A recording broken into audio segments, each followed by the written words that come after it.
What's up, y'all? This is Dre with Bill 206, Bill 206 Media. This show is the collective network where we're highlighting Black folks in the community that are doing amazing work. One, so they can share what they're doing, have a space to share what they're doing, as well as letting the community at large know the amazing things that are going on out here. Because as y'all know, Black folks are very resilient and we got a lot of resources at our fingertips. We just need to know how to plug into the network. So this show is called The Collective Network. I'm going to bring this young brother that has been in the mix like a blender, making things happen, on the ground, in the trenches, being a leader. This young brother Ed, he runs an organization and has tapped in with a lot of things in the movement. So I'm going to bring him on. We've been tapped in very close for the last couple of years now. So I'm excited to have him on. I think I see him in the back studio. So I'm going to bring him out and have him share a little bit about himself and what he's doing in the community, the great work he's been doing. What's up? What's up, brother Ed? What's good? What's good? How you doing, bro? Same old, man. Trying to stay out the way, man. How are you? I'm cool. Same. Trying to steer clear and keep it pushing on the consistent path. That's what's up. So this show, I gave you a little brief overview of what it's about, but it's really an opportunity for folks like you and other folks to really share the work that y'all are doing in the community so people can tap in, support, or collaborate, partnerships or whatever, you know what I'm saying? So this is an opportunity for you to kind of share all the stuff that you're tapped into, as well as, for people to learn about, what you're doing. It's really, it shows the intergenerationality too of what we're doing. We've got men, women, young folks, elders. It's a mix of everybody who's on this show. So we're just going to jump right in. We're going to kick it off. And, the first question is really all about you. So if you could tell us a little bit about yourself. For sure. My name is Edd Hampton. In the hood, they call me Tez. My family, shouts out to them. But I grew up in the Central District. Born and raised in Seattle. My family been in Seattle since the 40s. Came up from Oklahoma, Arkansas, Mississippi. I'm a product of the terrorism that was waged on us by this country's government. That's how we got up here. We migrated, fleeing white terrorists. So I was born in the 90s, and went to Meany Middle School, got gentrified, went to high schools in Kent, and went through all the rebel phase. But really, to be honest, I really never came out of my rebel phase. I'm still there, you know what I'm saying? That's why you see Che Guevara, you know what I'm saying, on the shirt, you know what I'm saying? And I really try and have more African ancestors, but revolution is revolution. But yeah, went through all the stuff and really found myself in towards my late teens, early 20s, into my mid 20s, and just realized what I needed to be doing, you know what I'm saying, as a Black person, as an African man, realizing what I was supposed to be doing. So that's how I got to here. And I should I go more in depth? Is that No, that's solid. And I think that transitions us right into, tell us about the work you are doing or have done in community. So that's really a good transition. For sure. The work I have done is pretty much rooted in understanding and finding myself and my community and figuring out what exactly I'm supposed to be doing. So yeah, the first few years of my consciousness waking up and seeing the war that's been waged and how we have to, step up to be those warriors to combat this war being waged on us by just building in a community. Um, that was the first few years, and really since 2019, really being more solidified in the direction. We started the Black Elephant Party in 2017 into 2016, but came out strong 2017. Really was doing things backwards, and had to just learn through experience, which is always great. And really was just trying to have a presence in the community and figure out where we were supposed to be at. And towards the end of 2018, had a revamping and really solidified a structural foundation that's rooted in our reality. And yeah, really since 2019, been just on the road. We're really big on defense. We always have been. We take youth to do archery. We take women to the range, and we talk about our Second Amendment rights. And we talk about how we try and break stereotypes around guns because our community is traumatized because we've lost so many people to gun violence, and it's been gang gun violence. So people don't really realize our history with the Panthers and how we were criminalized, and just our history in general over the last 400 years. How it was illegal for Black people to have guns because they didn't want us to revolt from the slavery that we've been in from when this country was created to tomorrow, because it's not over yet. So yeah, just wanting to criminalize us and keep guns out of our hand. And any way they can do that by planting drugs in our community. And I'm not just talking about in the 80s. It's been going on for a while. Y'all really recently seen the Billie Holiday movie, and even when you see that, you realize that Billie Holiday, I mean, you don't even see it in this movie. There's a book called Drugs as Weapons Against Us, and that was, they use drugs to criminalize us and also hook us on drugs, so it dampened our radical nature to revolt. So really getting the women at the range to understand that. We focus on Black women. It's free for all Black women. The first time they come to attend, we want to at least make sure that you get it in and can learn how to properly operate one. And we also follow up to assist with folks if they need help choosing a firearm. I don't really deal with this stuff. My comrades do, but they choose to help them choose whatever firearm they need. But yeah, really just rooting it in our reality and getting to the mothers first, because we know that they're the first teachers.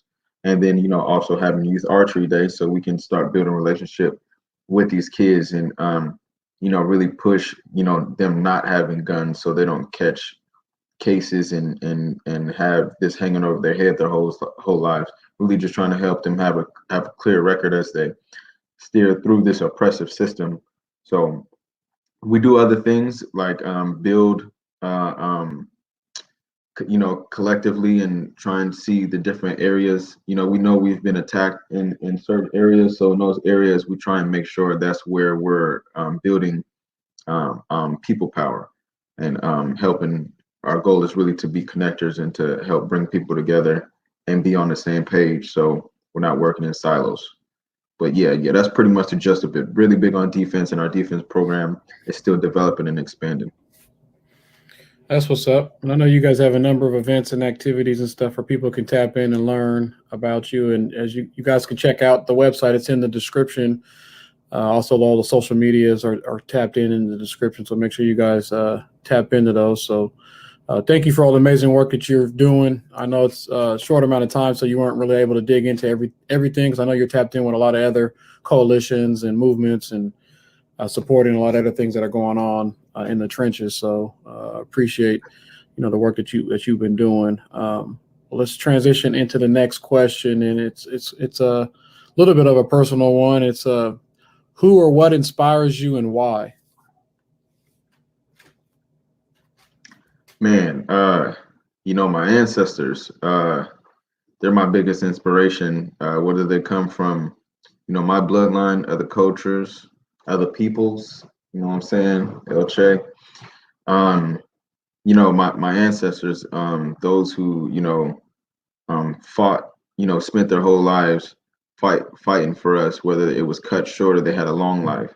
I honor all those and am inspired by all those ancestors whose shoulders I stand on, because I wouldn't know, my head wouldn't be where it's at and my body wouldn't be where it's at if it wasn't for them. You know what I'm saying? So um, yeah, they inspire me. The revolutionaries, I should say. And if I'm specific, it's not just my ancestors, my elders too. Because yeah, a lot of those folks who were mobbing with the ancestors too. Not all of them are gone. You know what I'm saying? So my elders. My mom really inspires me. She had a very rough life, and probably if it wasn't for her life, I wouldn't be doing any of this. But I realized, her as a Black woman being at the very bottom of this dichotomy that these white folks got us in. She comes from, one of the most marginalized intersections of our culture. So yeah, she inspires me a lot. And then from there, Panthers, shit, pimps, revolutionaries, Malcolm X. He's a big inspiration. Tupac is a huge inspiration. If it wasn't for him, I probably wouldn't be as advanced as I am. A lot of his music helped me really see the world for what it was and help pull me out of an unrealistic nature. Even just by his example that he set showed a lot. But Pac, his pops, Matulu Shakur, you know what I'm saying? Huge inspiration. Imam Jamim El Amin, formerly known as H. Rap Brown, who's a political prisoner. Both him and Matulu Mumia Abu Jamal. Um, yeah, a huge inspiration is also George Jackson, the ancestor who was assassinated in 1971. One of the greatest minds from the culture I come from. Uh, Harriet Tubman, huge inspiration. Definitely strive to be like her every day. Black Elephant Party is also in brother partnership with an organization called the George Jackson Freedom Coalition, which was started in one of the penitentiaries up here in Washington State. And just like Harriet, we trying to get our people free. So that's a big part of the work that we're doing. We're focused on. So yeah, George Jackson, Malcolm X, Harriet Tubman, Marcus Garvey, huge inspiration. Dr. Huey P. Newton, huge inspiration. Um, Audre Lorde, very inspiring too. She's more of a recent inspiration, but been helping me understand stuff. Dr. Maureen Biani, who wrote Yurugu, if y'all know, you know. But she's a huge inspiration. Also, Marsha P. Johnson, huge inspiration. Just she helped me see that we got to make sure that we highlight our trans community, and if we don't, what I'm saying, we if they ain't free, then none of us is free. So she was a huge inspiration too, and still learning and growing on more knowledge of that intersection. But yeah, really just the people who rose up against this system, who's our people. That's been my biggest inspiration. That's what's up. The list is long, but it's relevant, and it just shows the resiliency of what Black folks have done and are doing. A lot of times, people, the uprising's been going on since we've been here, but it just ain't been televised and it ain't been documented in the history books because they don't want us to know about that, right? So that's part of the game, is to suppress the aggression, suppress the people that fought back in a meaningful way to try to free themselves and free others. So yeah, you talked a little bit about trans folks, and I wanted to highlight, because I know you've done Days at the Range for LGBTQ folks as well. So, I want to highlight that as well. I know you guys prioritize that, just knowing that the violence that they deal with, it's a lot of intersectionality on top of being Black, on top of having these other, intersectionalities that, make them are victims of violence at a higher rate than other folks. So I don't know if you want to share a little bit about that and the thought process that went into that. Yeah. And yeah. Excuse me for not mentioning that with our range days, but yeah, it's a newer program that we just brought really since after this uprising just started. Just seeing, really talking with one of our trans comrades and seeing, the need for a defense in their communities, like a situation that happened over the summer, that I'm not going to get into details about, but it just made me see, how vulnerable that they were. And then from talking with one of the trans indigenous homies, really just seeing, how important it is for them to be defended. And they actually suggested that it was, say, DJ, shouts out DJ. But yeah, he actually suggested that we do something like this, and it makes sense. We got to make sure that our most marginalized is being protected and is being uplifted, and is getting armed. That's the main thing we push with Range Day is like, get armed, Black people, all Black people get armed. You know what I'm saying? So really having QT by Range Day. QT by is queer, trans, Black, indigenous. We love people of color, but we know that as African people and Native people, I'm African and Native. Clearly, I identify more with my African side because of I'm Black and I'm Afro appearing, and we could say Natives are Afro appearing too, but it's not something that's super common. But my family is actually Seminole, Chickasaw, and Cherokee, and I'm also Nigerian too. You can see all the Nigerian, but yeah. That Black and indigenous is we lost our land, and we were kidnapped from our land, and we lost our land. So that's what we're trying to focus on. We love people of color, and we want all trans people to be safe. And with all these range days, everybody's welcome. When it comes to Women's Range Day, anybody could come. You just have to pay if you're not Black. Youth Archery Day, completely free. QT by Range Day, if you're a queer, trans, Black, indigenous person, it's free for you. Other trans people could come, you just have to pay. You know what I'm saying? But we do want it to be a complete for LGBTQ and prioritize that, not just mainly to make sure that it's a safe space for them, but I'm a cis straight Black man, and I will be there. And our goal with doing this is to build bridges, because we know that there's so much division in our community. We want to pull up and be cis straight men, and for them to not look at us as a threat, and for us not to look at their gender identity as a threat to our manhood, because we grew up in this patriarchal, toxic culture, and it causes people to look at people that is outside of these gender norms as a threat. You know what I'm saying? And it shouldn't be like that. We're all oppressed people. You know what I'm saying? Just because somebody look different than you and do different things than you doesn't mean that they're the white person that is oppressing you, the white male culture that oppresses you. So yeah, that's like some of our comrades will be there, and we'll be cis straight Black men. But as for the event, it's LGBTQ folks, unless they want to bring some of their cis or straight people. Yeah, that's what's up. I just wanted to make sure we took some space to highlight that, because it's important, that work that you guys are doing to bridge that gap. This was dope. So I wanted to make sure that we highlighted that, just to show the intersectionality and intentionality that goes into making sure that we're rocking with everybody. You're rocking with everybody. Yeah. And I apologize about not mentioning that earlier. We're still developing pieces. I've been wanting to collaborate with more LGBT Black focused groups. So yeah, thanks for bringing that up, and I apologize for not saying it sooner. It's all good. It's a lot. You're doing a lot. That's what I was saying. Like, we're all doing a lot, so sometimes it's hard to capture everything. I just wanted, like I said, to point that out, because I thought that when you told me about that, I was like, that's dope. What do you think about everything that's been going on, over the past year or so? You could take that wherever you want. It's been a lot of different things with COVID, the movement, the the election cycle, the politics, everything. There's now there's a lot of violence going on against Asians.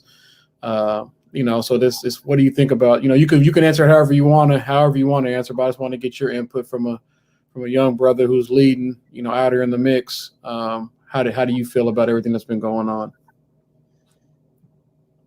Man, it's been a lot, to be honest, it's been a lot of reactionary stuff. And I mean, the whole, there's a difference between reactive and reactionary, if folks don't know. But yeah, people have been very reactive. That's something that is just in our culture because of how we're oppressed.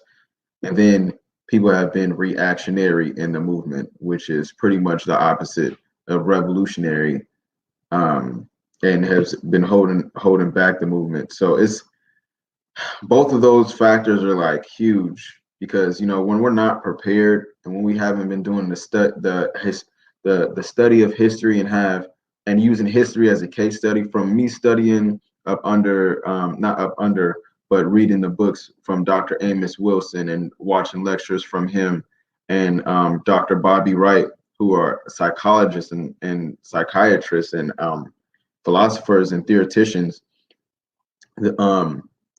We have to make sure that we're looking at history as a case study. It's not just something we look back and be like, wow, that was great. It's like, okay, this is what this is, this. Okay, take that, understand that, and don't do that, and then bring it into now. And a lot of these people who are newer out here, they came into the movement and just didn't know. They was just jumping in the streets. Like, I mean, you guys seen it was international with the Capitol Hill occupied zone or autonomous zone, Chaz Chop. It was international news, that this part of Seattle had been liberated, you know what I'm saying, which is huge. I don't think people understand how huge that was, liberated. Like in other countries that got revolution, they used to liberate zone after zone until they freed the whole country. You know what I'm saying? So for you to hear that a part of America was liberated, people ain't even gonna see that, because they wasn't really studying history. You know what I'm saying? And it could have been a whole different thing. But yeah, the movement, it's been very it's been very reactionary in a lot of ways, and it's been very positive too, in a lot of ways. A lot of good things came out of a lot of good things came out of the uprising last year, but it could have been things could have been better if people were more prepared for these moments. And that's not something, we're not taught in school to be prepared for stuff like this. When we get killed on camera, they want to suppress any time we get killed. The only time it's a big deal, and the only reason why last year was such a big deal is because we had multiple killings on camera, and people were stuck inside the house, and people where COVID hit our communities hella hard, so people were already on edge, being stuck in the house, hitting our community hard, and then to see us die on camera like that, it was an explosion. Everything boiled over. And when people act off of their emotions, you know what I'm saying, it's not always gonna be the best thing. It could be, if you can take that energy and channel it into people being not acting off their emotions and studying to actually make the next best moves we need to make as a mass of people. It'd be good. But we're always going to have COINTELPRO is our culture now. You know what I'm saying? It became our culture. It's been our culture for a while, and anytime we tried to break free from, before it existed as COINTELPRO, it's always been our culture to wage psychological warfare on our people and to push us into mindsets that literally kill us. Black on black violence, the psychodynamics of black self-annihilation in the service of white domination. That's what all this is for. It's warfare. So our culture has been pushed further into that. So it's easy to to hijack the movement at this point, because people have already internalized this COINTELPRO culture. And that's why you have a lot of the canceling going on. That's why you have a lot of the toxic shit going on. Both the toxic movements of people and the canceling of people are both arms of the feds for them to make sure that, you know, the United States government and just the European world powers stay in power. Because if you don't do something somebody says the right way, oh, you're toxic and you're getting canceled. Or if you're just being hella toxic and if you're at the helm of the movement and you're toxic, you're slowing down the entire movement. And then people want to cancel you, but it's like you're in a very important position. You know what I'm saying? So like people want to give you the benefit of the doubt, but like people ain't about to wait forever because of the culture is already COINTELPRO. So listen, fam, we're not going through the 60s again. Bye. You know, it's like that, just like that. Instead of like giving just, you know, a little bit of time, you know what I'm saying, for things to get right, because maybe that person doesn't really understand how toxic they are, and maybe it's going to take a little more time for people to hold that person accountable, or for people to get this person to see what he needs to be doing in the direction he needs to be going, or her needs to be going, or them, you know what I'm saying, because it's in all intersections. It's not just about males, you know what I'm saying, it's an all intersection. Toxic patriarchal culture, you can be a female and have, you can be a trans person and have toxic male patriarchal culture, you know, in you. You can know all the intersectionality and all this information, you can still be toxic. So yes, that's been a huge hindrance, but overall it's good to see people really waking up, because, you know, it's not just going to be an overnight thing. It's going to happen in stages in a chronological manner. So if people can understand history and understand how to press those points in those chronological orders, and make sure that people are getting the information they need so they can move to the next level, and people working on themselves too, and making sure that they're taking care of themselves to get the information they need in a healthy manner, then, you know, we'll be good. So it's not necessarily a bad thing. I think a lot of people are going to have learned a lot of stuff from last year, and what to do and what not to do. And we need to just really stay focused and go back into our history, because if we just study our own history, we won't need to go through it. Well, at least won't have to go through hella shit. You know what I'm saying? Maybe just a little bit, but as for the most part, we'd be moving forward on a good tip. So yeah, it was good regardless of, you know, where people were at. I see that people are more united than ever. You know what I'm saying? And yeah, there is division still out here, and it's going to be like that. But as long as there's people like me that keep pushing unity through the community, you know what I'm saying, I have faith that the movement will eventually help free us in the land.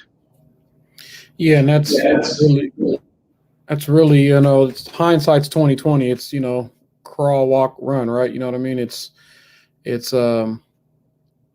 you know, and you look back, it's always things that can be improved, which is part of the process. Any process, you know, to have improvement, you need to look back and see where things are at, you know. But like, I agree. I think, you know, it's been great, really, you know, to see people come together. And once people really understand that, you know, folks that are oppressed, you know, even poor white folks got more in common with folks of color than anything. But as long as they got us focused on, you know, our differences, then, you know, they're winning, right? You know what I mean? It's the same thing with gang activity and all that. As long as they got us focused on the minuscule little differences that we have, you know, it's all distractions. You know what I mean? But, you know, that's part of the issue is there's not a lot of resources or time dealing with capitalism. We don't have a lot of time to sit down and break bed and build relationships and like you said, do the homework, study, so we're ready to react. We can't be proactive because we end up being reactive.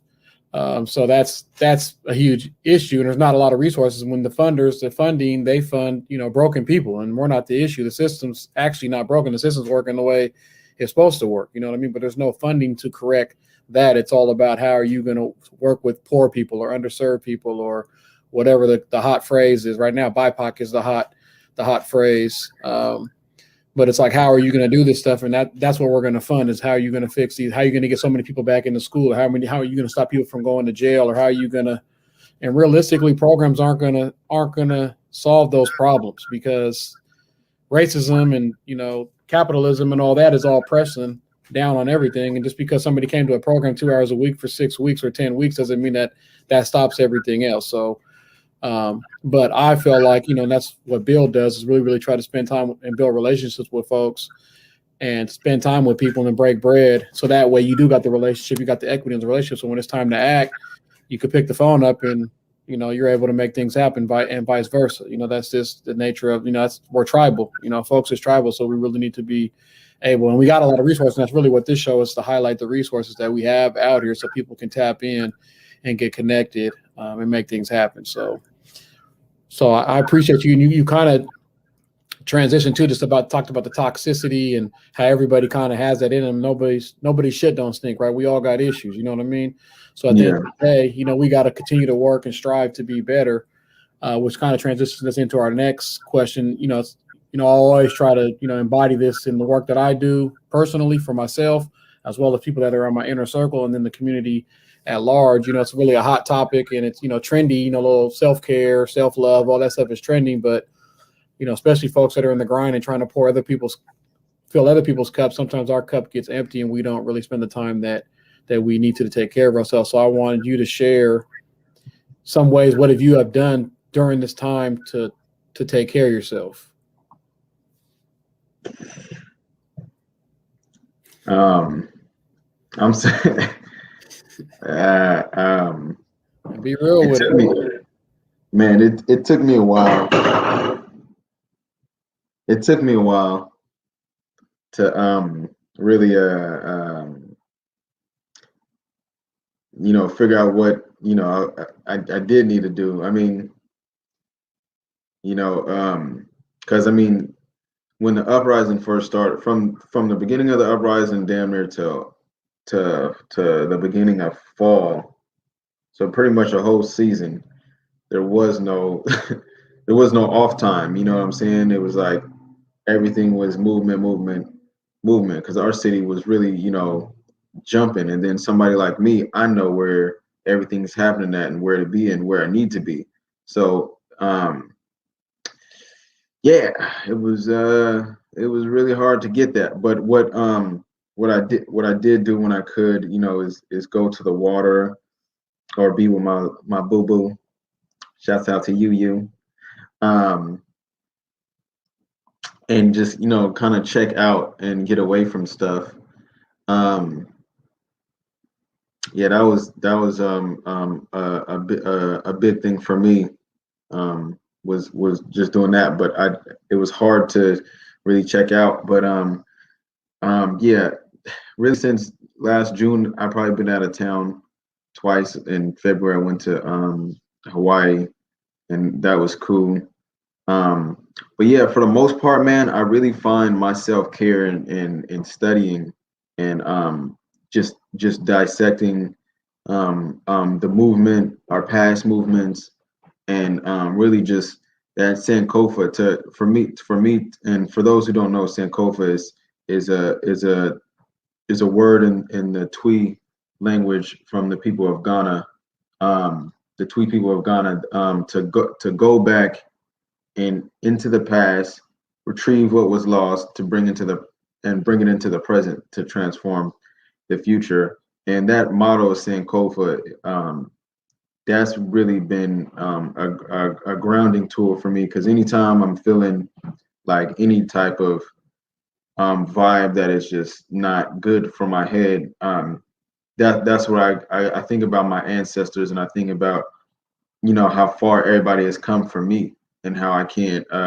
give up. And that has been a huge piece of self-care for me, because that takes me to study, and that has me looking up random stuff culturally and studying our independences and our leaders, and that's just what it's been a huge thing for me, just to study and know who I am. That's where I find self-care in my history, and just finding out my history. So that's been a huge thing for me. And also my comrades, just breaking bread with all the folks who, been holding it down for me, whether they here, whether they gone, you know what I'm saying?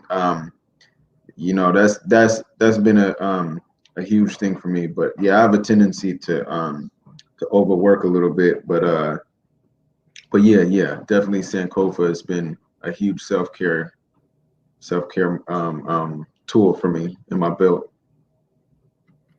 That's what's up, and that's why I asked the question, because I know you and I have had side conversations about that, and this is just in general. This is something that we got to do a better job on. You know, like I said, you know, if you take a pause or whatever, all the isms that we're trying to fight are still going to be here. So just making sure that you know, and I'm drinking my juice now too. Like I'm trying to work out and go on walks, and you know, just make sure I'm just able to unplug just for a second, because I'm really like OCD with it. Like once I start going in a rabbit hole, it's like, man, it's nonstop. So, but yeah, just continue to try to educate yourself and self-love, self-care. Make sure your people that are around you, you're pushing them in that direction, and vice versa. You know, they're pushing you, pulling you in that direction, and share your goals around how you're taking care of yourself with others, so they can, you know, hold you accountable, just like anything else. You know what I mean? Like that's just as important as anything else. So the next question is what advice would you have someone looking to get involved in in community work, in the movement, in the community work? Because we saw a lot of people come in the mix during this last year, and everybody comes in at some point, right? You know, so we need to have space for new folks to get in the mix. But what advice would you give somebody looking to get involved? Some advice that I would look to give to people who are tapping in. A big thing is it's just being principled, you know, understanding, you know, there's shoulders we stand on, you know, and a lot of people come in and try and reinvent the wheel or go in a direction that they think is best. I would suggest people really read somebody who's good as Amilcar Cabral, the revolutionary of Guinea-Bissau and Cape Verde, who's responsible for their independence. But you know, he talks about living in reality and understanding that the movement has to be built based off the reality of the environment, of the people you're trying to serve, the time that you're in, then the geographical place that you're in. You know what I'm saying? And yeah, just what culture you're up under. You know what I'm saying? Going off that reality to really change, because what we're doing is this is really a cultural revolution. You know, that's what has to happen first, because we live in European culture, which is inherently capitalist, which is inherently anti-Black, which is inherently anti-African, which is inherently individualist. You know, there's no communal models up in here, but on their side of running things. So really just, I want them to understand reality and understand the system, and what they have to do that is really do some introspection to understand where they've been colonized, really studying, getting the tools to do the introspection, so they can see their own colonization and see where they've been led wrong, and where they have a European mindset that is literally destroying their own selves within their own head, you know.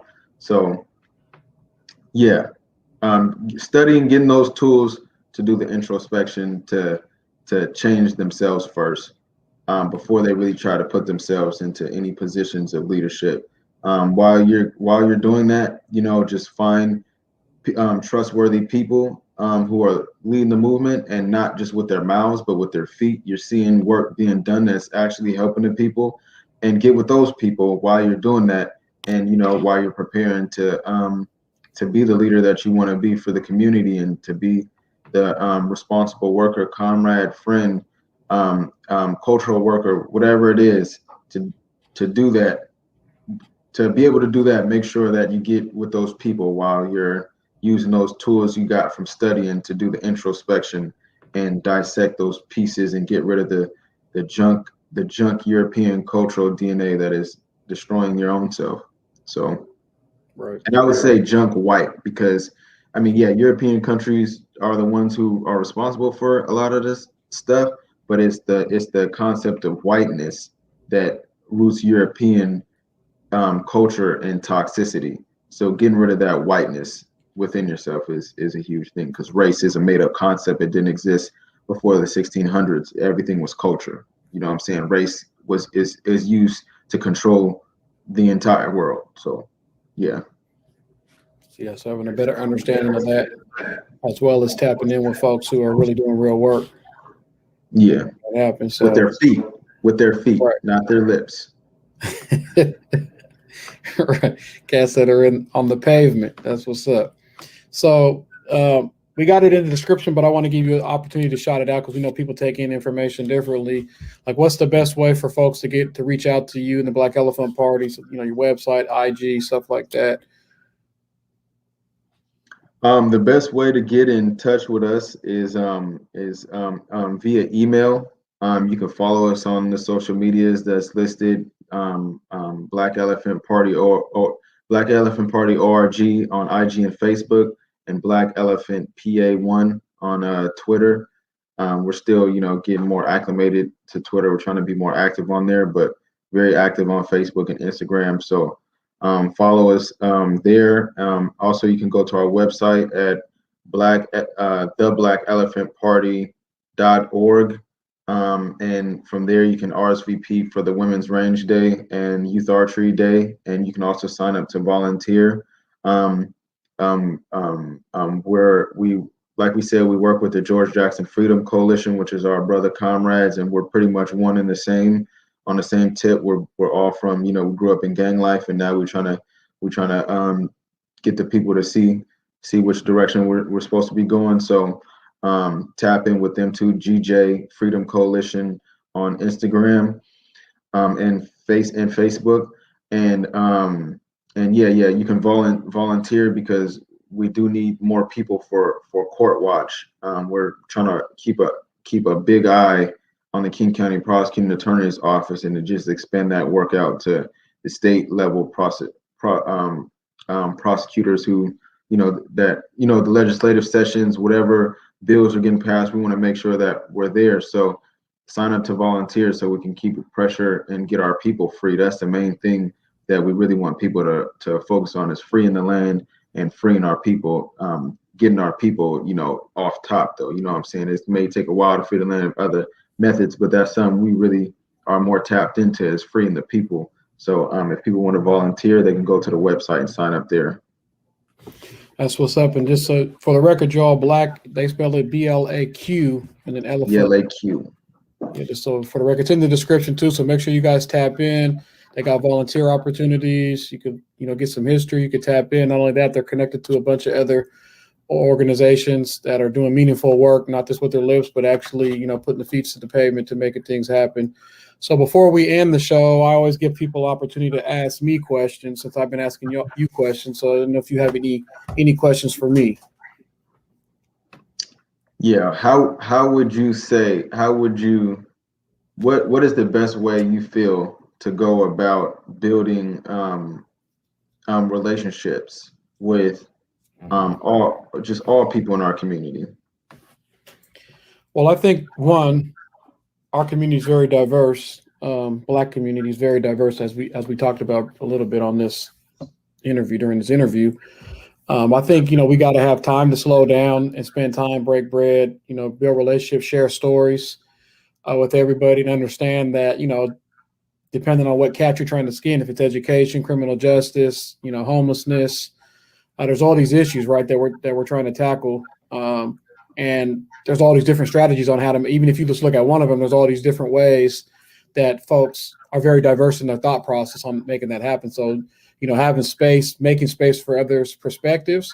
And then sometimes, there may be folks in the community that you're not aligned with, that you're not going to rock with, that's okay too. We don't have to rock with everybody, right? Just continue to work. So I think I think slowing down, having time, having resources to really break bread, spend time with each other, get out in nature, have conversations are key, especially with gentrification, because when we were gentrified, we had to be in the neighborhoods with each other, right? So we were seeing each other a lot more. Now we're spread out wherever we can afford to live, right? Because of capitalism. And so I think the best way is to really spend time. It don't cost a lot of money to get together and go have lunch or go grab some coffee or go on a walk or whatever. It's just really, my guy Rico says, it's not rocket science, it's social science, man. It's really, you just got to bring people together and spend time with each other and be intentional about doing it, and really rely on each other. And that's really the highlight of this show, is really to show the resiliency and the resources that we already have in our community, and how do we, enhance those moving forward, which I think, which is a big part of the movement, is like, we have, public safety already. It's just, how do we increase the capacity and the resources to make that happen, and not rely on, police who doesn't make our community feel safe, So we're really paying for it. We're paying for a disservice for a lot, not just police, but education and a whole bunch of other things we're paying taxes for. We end up paying for a disservice. So I think, in short, it's really about relationships, spending time with each other, which we don't really have time to do because everybody's trying to work, everybody's trying to pay their bills, take care of their kids, and all this other stuff. So, yeah. For sure, yeah. So I appreciate you spending your time building with us, sharing the knowledge that you have, sharing the resources that you have, you're connected to in the community. I'll share with folks how old you are, because you didn't share that. I want to make sure we're highlighting that. Yeah, I'm 28. Just turned 28 in February. That's what's up. The golden birthday, right? You know what I'm saying? Golden, 28th on the 28th, man. You know what I'm saying? 93, baby. That's what's up. So that's the point, is, we can learn from anybody. It's not about age. It's not about, it's my guy Isaiah says, we're either teacher or a student at any given time. So we're either teaching somebody something or learning something from somebody. So that just, goes to show you. So I just wanted to highlight, like I said, it's intergenerational, this leadership, and how we need to gear people like you up and others so people can pass the baton and get out the way and let you guys, get it across the finish line. Sometimes folks want to just hold on to stuff and stay in the way. So like I said, I appreciate your time. I know you got things to jump on to, so we'll be in touch. Let's stay tapped in. For sure. Appreciate you, bro. All right, bro. Peace. Once again, this is Dre with Build 206 Media. This is the Collective Network. As you heard, this young brother's doing amazing things. Him and his comrades are doing amazing things in the community. You guys, make sure you guys go tap in on their website, donate, volunteer, spread it around, share the resources, because they're doing amazing work in the community. Once again, this is Dre Franklin with Build 206 Media. Hit up our website, build206.com. All right, y'all. Peace.